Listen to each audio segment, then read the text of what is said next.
네, 계속해서 느헤미야 말씀을 살펴보도록 하겠습니다. 오늘은 기도의 능력이라는 제목으로 저번 주에 이어서 동일한 1장 말씀을 가지고 말씀을 살펴보도록 하겠습니다. 우리가 어떤 일을 하거나 특별히 교회 안에서 어떤 사역을 하다가 처음에는 정말 잘 감당하죠. 열정이 넘치도록 일을 시작합니다. 1월, 2월 그러고 한 3월 달 되면 어느 순간 열정이 많이 식어지고 뭔가 섬겨야 되는데 부담감으로 오고 직장 생활은 자꾸 바빠지고 이러다 보면 내가 왜 이거 또 섬긴다고 그랬지?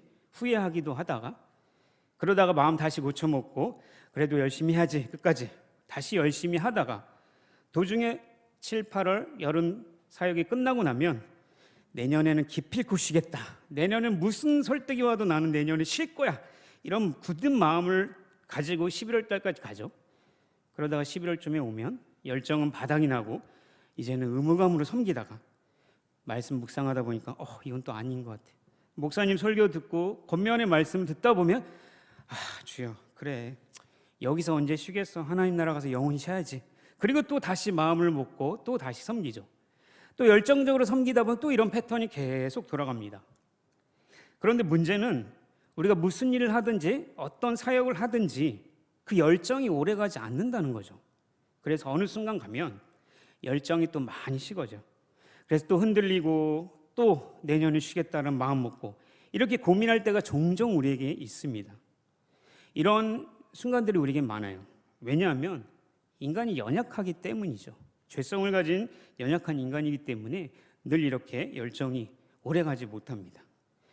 그렇다면 이런 상황 속에서 내 열정을 다시 처음처럼 이렇게 불붙일 수 있는 방법, 내 영혼을 다시 한번 깨우칠 수 있는 그 방법, 그 비결이 무엇인지 오늘 느헤미야 1장 말씀을 통해서 알아보도록 하겠습니다. 특별히 느헤미야 말씀은 느헤미야가 활동했던 그 포로 시대 이야기죠. 남유다가 바벨론이라는 대제국의 멸망을 당하고 모두 다 포로로 끌려갔어요. 그래서 포로지에서 태어난 2세대가 느헤미야입니다. 그래서 페르시아 사람인 거죠. 그런데 바벨론이 멸망당하고 페르시아라는 또 큰 대제국이 또 정권을 잡습니다. 중동의 정권을 잡죠.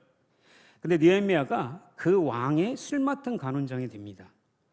술 맡은 간원장은 저번 주에 살펴봤듯이 왕의 절대적인 신임을 갖고 있고 권위와 권력도 상당한 사람이라는 걸 우리가 알 수 있죠. 근데 어느 날 예루살렘에서 온 형제 하나니아에게 예루살렘의 소식을 듣고 그 성은 다 불타고 그리고 거기 있는 백성들은 능력과 고통을 당하고 있다는 그 소식을 듣고 그 자리에 엎드려서 수일 동안 오랫동안 눈물로 하나님께 금식하며 기도한다는 내용이 4절까지의 내용이었죠. 그래서 하나님께 기도하는 내용이 오늘 5절부터 그 내용이 본격적으로 나옵니다. 그래서 우리가 느헤미야 기도를 대략적으로 3단계로 나눌 수 있는데 첫 번째가 속령, 두 번째가 회개, 그리고 간구입니다. 그래서 오늘 첫 번째로 느헤미야가 속령으로 기도를 시작하죠. 그 말은 하나님을 찬양하는 것으로 시작한다는 거죠. 저번 주에 우리가 살펴보았듯이 느헤미야는 하나님이 어떤 분이신지를 잘 알아요. 그래서 그분의 성품과 하신 사역을 가지고 기도를 시작하고 있다는 거죠. 하나님을 찬양한다는 것은 우리가 오늘처럼 악기를 가지고 목소리로 찬양하는 것도 있지만 우리의 하나님이 어떤 분인지를 알고 그분께 진심을 다해 고백하는 것, 그것이 찬양인 것이죠. 그래서 하나님이 어떤 분인지 1장 5절에 고백하고 있습니다. 우리 한번 다시 읽어볼까요? 1장 5절 읽겠습니다. 시작. 이르되 하늘의 하나님 여호와 크고 두려우신 언약을 지키시며 긍휼을 베푸시는 주여 간구하나이다. 아멘.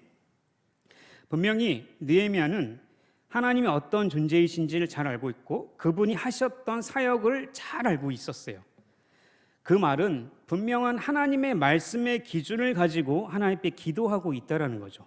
그러니까 대부분 느헤미야가 기도하는 시작점에는 대부분 하나님의 말씀에 근거를 두고 하나님이 어떤 분인지에 대해서 그 존재에 대해서 고백하고 그리고 하늘의 하나님, 크고 두려우신 하나님, 그리고 그분이 하셨던 사역, 그것을 말씀의 근거에서 하나님께 올려드리고 있는 거죠. 그렇게 고백하고 있는 것이죠.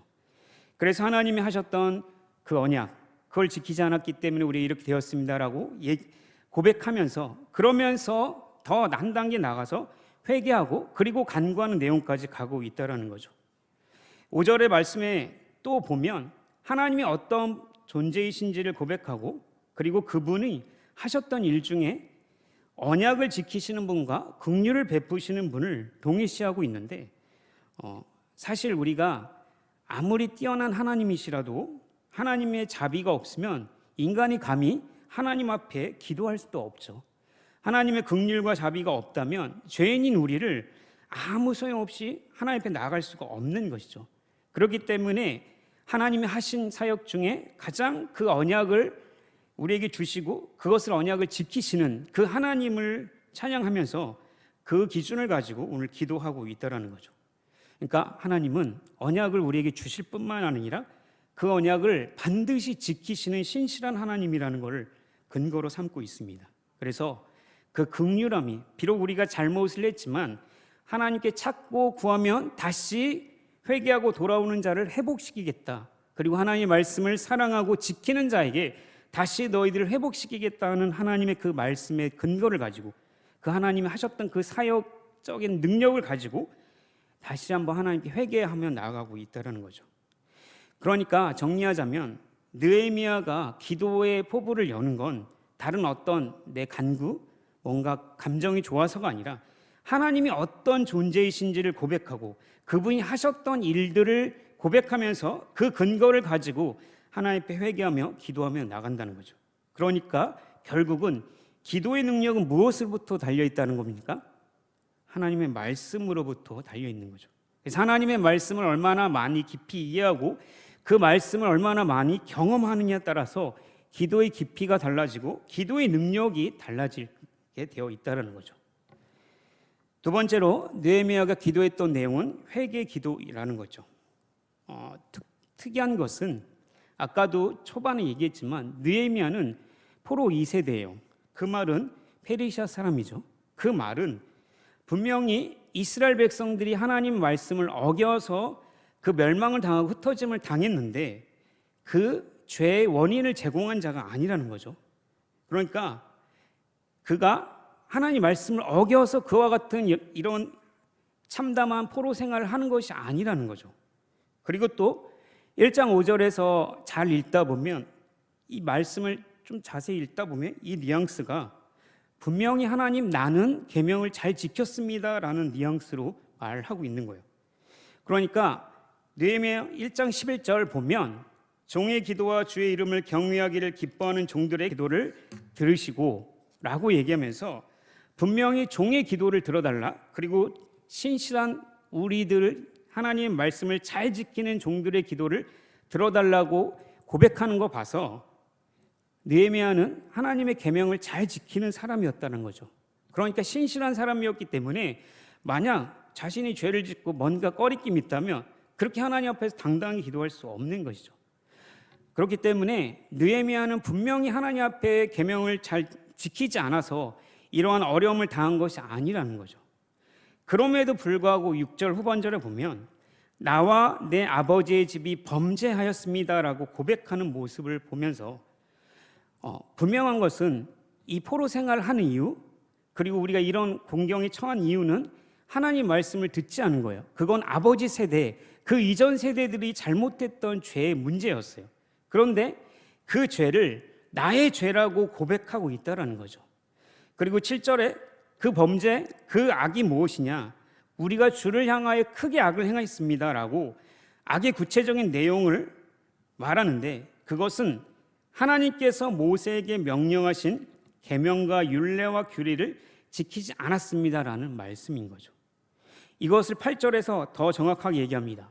그러니까 이스라엘 나라, 우리나라가 이 멸망하고 포로 생활을 할 수밖에 없고 그 이유는 분명히 하나님 말씀을 지키지 않았습니다.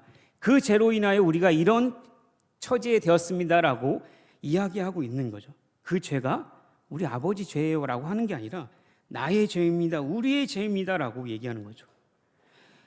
지금 이 생활하는 거 포로 생활하고 있고 고통당하는 이유, 예루살렘 성이 불타고 세상의 조롱거리가 된 예루살렘, 주님의 백성들이 환난과 곤욕을 당하는 그 이유가 모든 원인을 정확히 알고 있고 그 죄가 뇌죄입니다라고 회개 기도하고 있다는 거죠. 그것을 동일한 죄로 여기고 있는 것이 느헤미야가 하나님 앞에 회개하는 기도의 내용이었습니다. 근데 사실 이것이 느헤미야의 기도의 능력입니다. 이것이 리더자의 중요한 리더십의 원칙 중에 하나라는 거죠. 나와 너를 분리해서가 아니라 나와 너는 똑같은 형제고 하나님이 선택하신 백성이야. 그렇기 때문에 우리는 한 몸 공동체이기 때문에 너의 죄도 나의 죄로 여기고 그렇게 함께 회개하는 모습이라는 거죠. 우리 교회는 한 몸 공동체라고 말을 하죠. 그래서 교회를 마치 사람의 몸과 같다라고 비유를 합니다. 그래서 예수님을 사람으로 따지면 머리와 같다 하고, 그리고 그것을 이어받은 몸을 우리 각 지체, 팔, 다리, 손, 손톱 이런 거 다 사람 한 사람이 이런 사람 몸과 같다라고 교회를 비유하죠. 그런데 어느 날 오른쪽 다리가 다쳤어요. 그러면 어떻게 됩니까? 왼쪽 다리가 오른쪽 다리 보고 아이고 잘 됐네. 너 오른쪽 발만 쓰다가 잘 이렇게 하지 않죠. 오른쪽 다리가 다치면 그것 때문에 힘들어요. 왼 다리가 더 힘을 써야기 때문에 아프고 온 신경은 다 오른발에 가 있죠.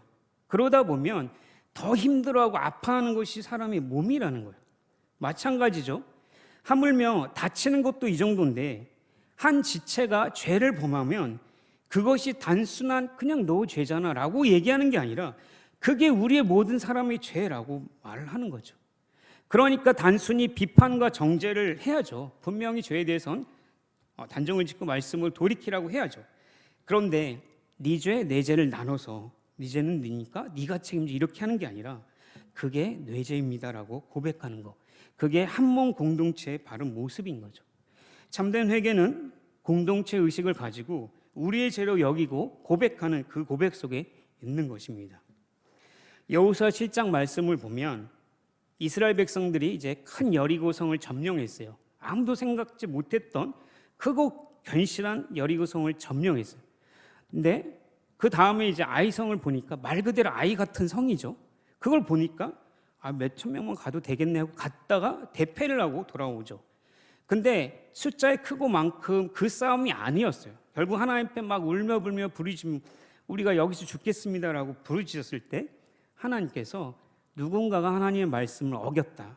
그래서 아간이라는 사람이 결국 하나님의 말씀을 어겼죠. 그래서 그 아간을 사형에 처하고 나니까 아이성을 점령할 수 있었습니다. 그러니까 우리가 볼 때 아간이 범죄한 거 그 옷 몇 벌 크고 자기 그래 그럴 수 있지라고 치부할 수 있지만 하나님이 선택하신 백성들에게는 아주 작은 죄라도 하나님이 너무너무나 그 죄를 싫어하신다는 거예요. 단순히 그 죄는 너가 아니라 그게 우리들의 죄라고 말씀하고 있는 거죠. 하나님은 분명히 죄에 대한 엄중한 심판을 하시고 그 자체만으로도 싫어하시지만 이스라엘 백성 자체가 한 하나님의 몸된 공동체이기 때문에 분명히 그 죄는 작은 죄가 아니었다는 거죠. 또 비슷한 사례가 사도행전 말씀에도 있습니다. 우리가 잘 아는 아나니아 삽비라 이야기죠. 그 부부가 그 당시 이제 하나님의 말씀이 점점 흥해져서 복음이 든든히 서가고 교회가 든든히 서가는 그때 아나니아 삽비라가 죄를 저질러요. 그래서 그곳에서 즉시 아나니아 삽비라 죽게 되는 이런 어처구니 없는 일이 발생하죠. 그런데 그 결말의 말씀에 사도행전 5장 11절 한번 읽어볼까요? 같이 읽겠습니다. 시작. 온 교회와 이 일을 듣는 아멘. 결말의 말씀에 하나님의 말씀이 엄중하게 선포되면 성령 하나님의 능력이 나타나는데 그곳에 한 사람의 죄가 얼마나 큰지에 대해서 경각심을 보여주시는 거죠. 하나님의 한 몸된 공동체가 교회 안에 한 명의 지체가 죄를 지으면 우리가 다 아픈 거예요. 반대로 지체가 기쁘면 우리가 다 기쁜 것이죠. 또 그 지체가 다치면 아프면 우리가 다 아픈 것이죠. 그것이 교회의 한 몸 공동체라는 것이죠. 그러니까 가족보다 더한 정말 피보다 더 진한 그리스도 예수 안에 있는 한 몸이라는 사실이죠. 그러니 우리가 네 죄와 내 죄를 구분할 수가 절대 없다라는 거죠. 또한 구약의 많은 선지자들을 보면 이런 느헤미야 같은 참된 회개를 하는 이 선지자들이 많았습니다. 우리가 잘 알다시피 예레미야를 기억해 보면 알 수 있습니다. 예레미야 별명은 눈물의 선지자였어요. 그도 그럴 것이 예레미야가 선포하는 말씀은 너희들 이제 망한다. 다른 나라에서 너희들 망해. 하나님 말씀 안 지키면 너희들 망해라고 선포를 하는데, 근데 뒤에서 느헤미야가 그 모습을 보면서 봐, 잘 됐네. 너희들 말 안 듣더니 잘 됐다. 이렇게 얘기하는 게 아니죠. 왜냐하면 예레미야도 함께 그 고통을 겪고 그 망하는 그 상황을 같이 겪어야 했던 사람이에요. 그리고 무엇보다도 하나님의 마음을 너무나 잘 알기 때문에 하나님은 심판하시지만 긍휼을 베푸신 하나님이기 때문에 너희들이 언제나 하나님 앞에 돌아와서 하나님 말씀을 지키면 너희들을 회복하실 그 긍휼이 풍성하신 하나님을 아는데, 그런데도 여전히 그 백성들이 하나님은 몰라하고 자기 소견대로 살아가는 그 모습을 보면서 아파하고 눈물을 흘려야 했던 그 예레미야의 그 고통이 느헤미야가 지금 느끼고 있는 아버지의 죄가 나의 죄입니다라고 여기는 고통과 동일한 것이죠. 그렇기 때문에 기도의 바른 모습은 너와 나의 죄를 나누는 것이 아니라 하나로 여기고 하나님께 기도하는 그 긍휼을 품은 기도이라는 사실입니다. 느헤미야 기도는 힘과 열정은 엄청난 리더십은 다른 탁월한 능력에서 나오는 것보다 오히려 하나님의 긍휼한 마음을 품고 이스라엘 백성들을 향한 마음, 하나님 나라의 의를 구하고자 하는 그 긍휼한 마음에서 자기 성도, 자기 나라, 자기 백성들, 자신들을 공동체를 생각하는 그 긍휼의 마음, 눈물로 기도하는 그 사랑에서부터 시작되었다고 볼 수 있는 것이죠. 그러니까 분명히 이스라엘 나라가 이렇게 된 이유, 느헤미야 1장 10절에 이렇게 나오죠. 이들은 주께서 일찍 큰 권능과 강한 손으로 구속하신 주의 종이요 주의 백성이니이다. 하나님이 일찍 구속해 주신 하나님 백성인데도 불구하고 하나님 말씀을 듣지 않고 자기 소견대로 살아가는 그 민족들을 보면서 그 죄가 내 죄입니다라고 하나님 앞에 울며 수일 동안 금식 기도했다는 사실이죠. 세 번째, 느헤미야 기도를 통해 간구의 내용을 살펴볼 수 있는데, 이것은 11절에서 볼 수 있듯이 실제적으로 간구한 내용입니다. 느헤미야 1장 11절에 보면 오늘 종이 형통하여 이 사람들 앞에서 은혜를 입게 하옵소서라고 고백하고 있죠. 그러니까 왕의 은혜를 입어서 예루살렘 성전을 회복하러 가려고 하는 그의 실제적인 일들을 간구하는 거예요. 이 실제적인 기도를 얼마 동안 간구했냐면 그냥 하루아침에 며칠 3일 기도한 게 아니라 1장 1절에 보면 기스월이라고 표현하고 있어요. 발음도 어려운데 이것은 대략 우리가 생각하는 태양력으로 보면 11월 중순에서 12월 중순 이 정도의 사이라고 하죠.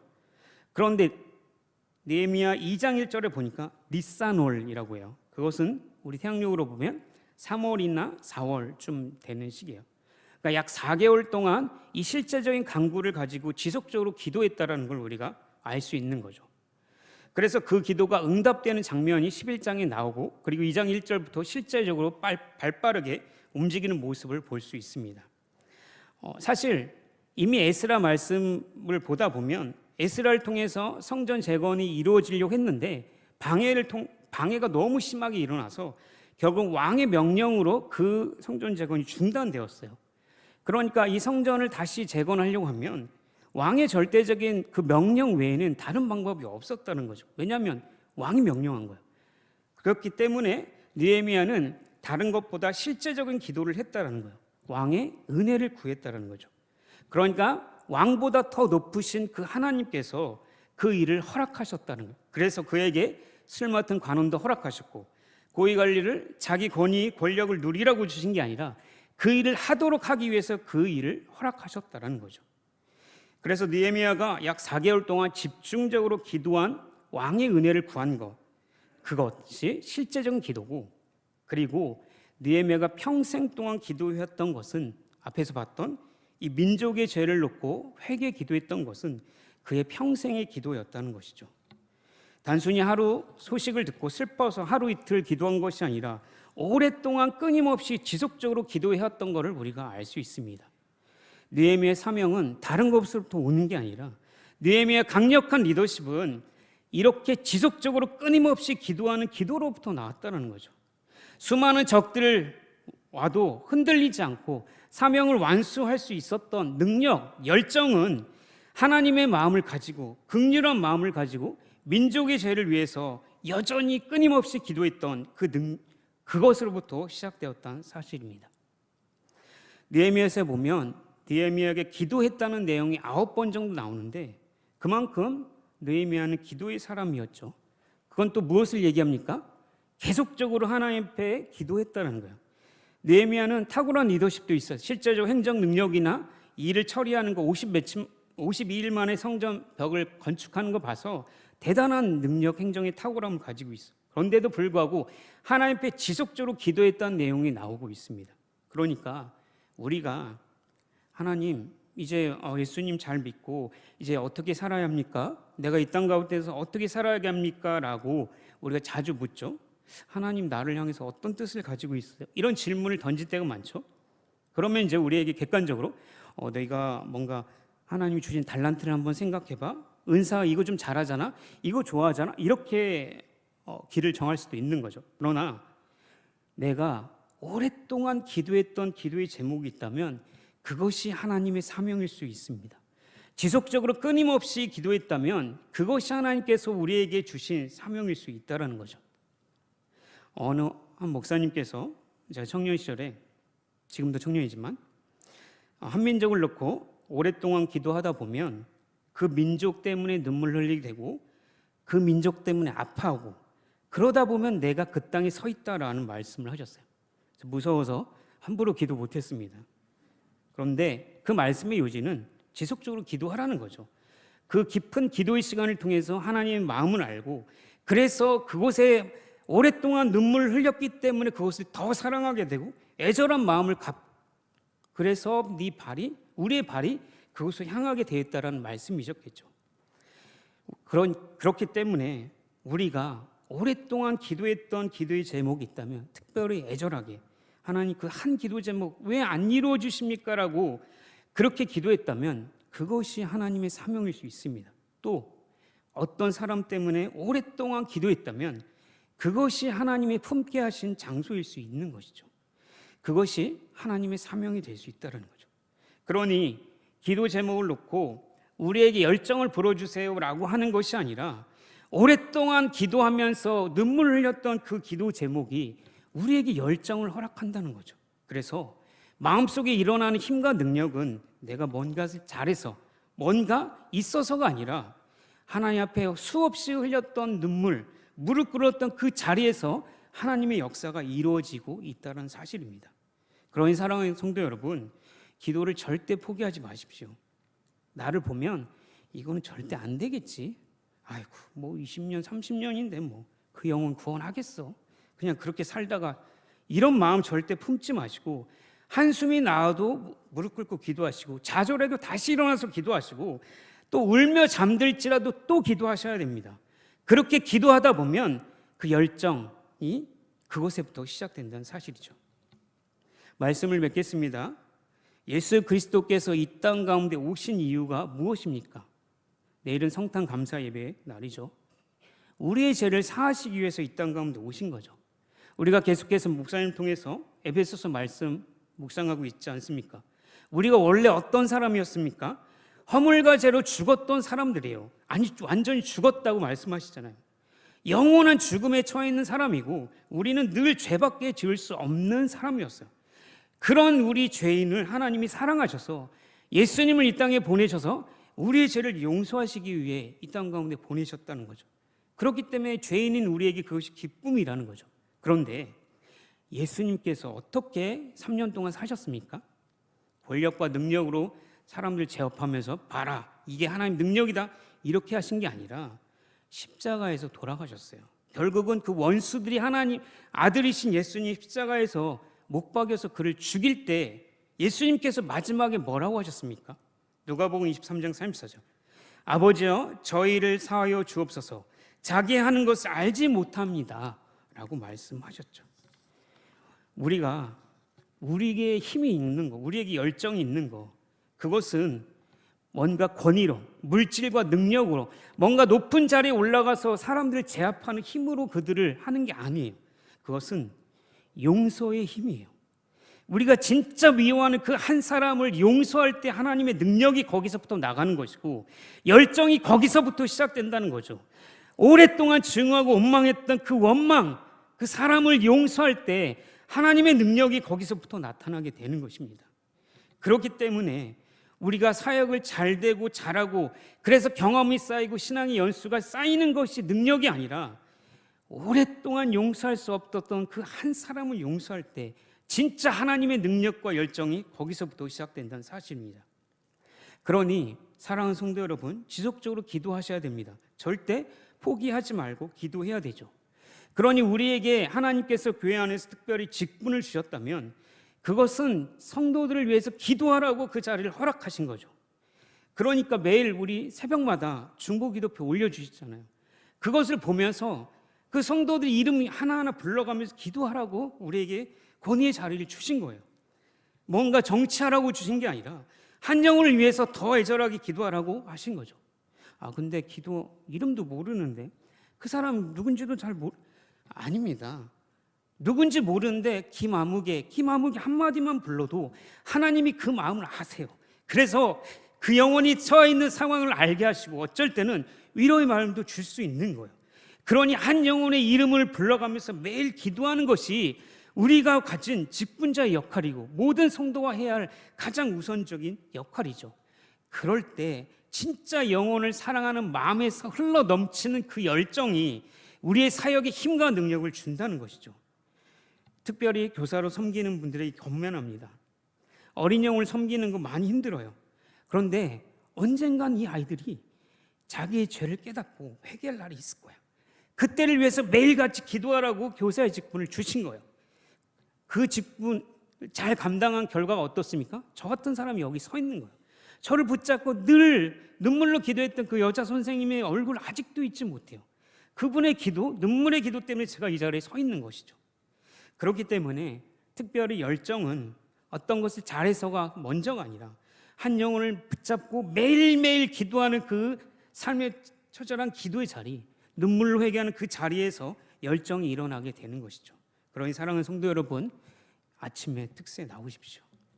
무슨 일이 있어도 기도 자리는 놓치지 마시고 내가 이것은 올해 가기 전에 꼭 하나님께 지키고 내년에 꼭이 아니라 지금부터 매일매일 새벽을 깨우시고 특세를 나오시길 바랍니다. 모든 성도님들이 여기 느헤미야 같은 열정을 가지고 주님의 긍휼한 마음을 가지고 영혼을 사랑해서 교회가 든든히 서가는 모든 성도님 되기를 주님의 이름으로 기도합니다.